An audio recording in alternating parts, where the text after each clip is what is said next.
In this podcast, I will be talking about the role of education that plays in the citizen's life and in the state, from the writings of Montesquieu, Wollstonecraft, and Locke.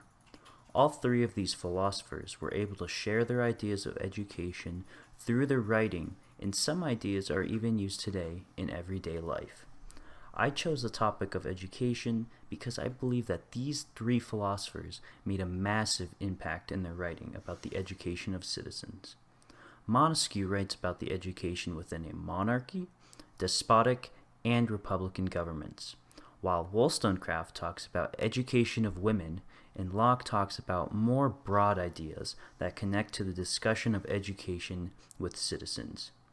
And mostly Montesquieu's writings show up in the Declaration of Independence, and Wollstonecraft's ideas are mostly seen today with the creation of Title IX. First, I will talk about Montesquieu's writings about the three different types of governments and how they educate the people within those specific governments. He begins his writings with the idea that principal education is not taught through schools and public institutions, but rather with the experience of life in your surroundings with people. This is an idea within a monarchical government, and Montesquieu has the same idea in a despotic government, saying that the purpose of education in a monarchy is to elevate the heart, but with a despotic government, the main goal is to bring that idea down. And says that education is dangerous in a despotic government because if the citizens know too much, then they will begin to question the government, so they must be kept as a good slave. If the people of a despotic government have too much education, they will begin to riot and protest, later making the leader of a despotic government fall.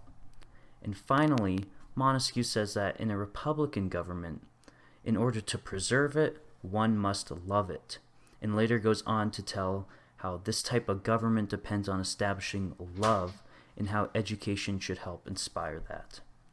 These ideas tie back into the Declaration of Independence with the citizens' right to throw off such a government for their future security if they are under any absolute despotism. Wollstonecraft will be my second philosopher I will be talking about, and she shares her ideas of women becoming a better citizen through education. She says that through education, women can learn to become better wife and caregiver. She says, but as women educated like gentlewomen are never designed for the humiliating situation which necessity sometimes forces them to fill. These situations are considered in the light of degradation. She believes that if women are educated, they are able to get better jobs and lead the role of a mother. In the Declaration of Independence, the ideas of Wollstonecraft rarely show up, but sometimes talk about the safety and happiness of women in society. Locke doesn't have a set idea of education in citizens, but rather focuses on the large topic, which is that education helps with the morals of the people to create virtues. And although many of Locke's ideas show up in the Declaration of Independence, the idea of virtue does not. All three of these philosophers have had an impact on the society today, but I believe Wollstonecraft had more of an impact on the people today rather than Montesquieu and Locke. Wollstonecraft's writings about the education of women have been growing exponentially for years.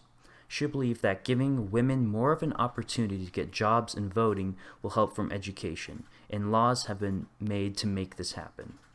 The creation of Title IX has helped women have more of an opportunity in equality with men, although the people already have changed the way they see women as a parent and opportunities of employment.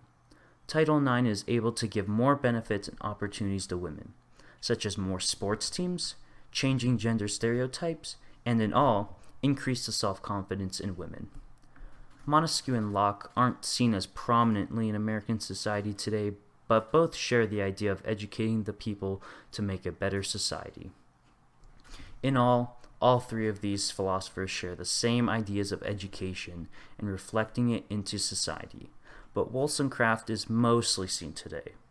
Both Montesquieu and Locke aren't seen as much today, but they both play a role in government and education. And this was my podcast on the three philosophers who helped shape the ideas of education of citizens.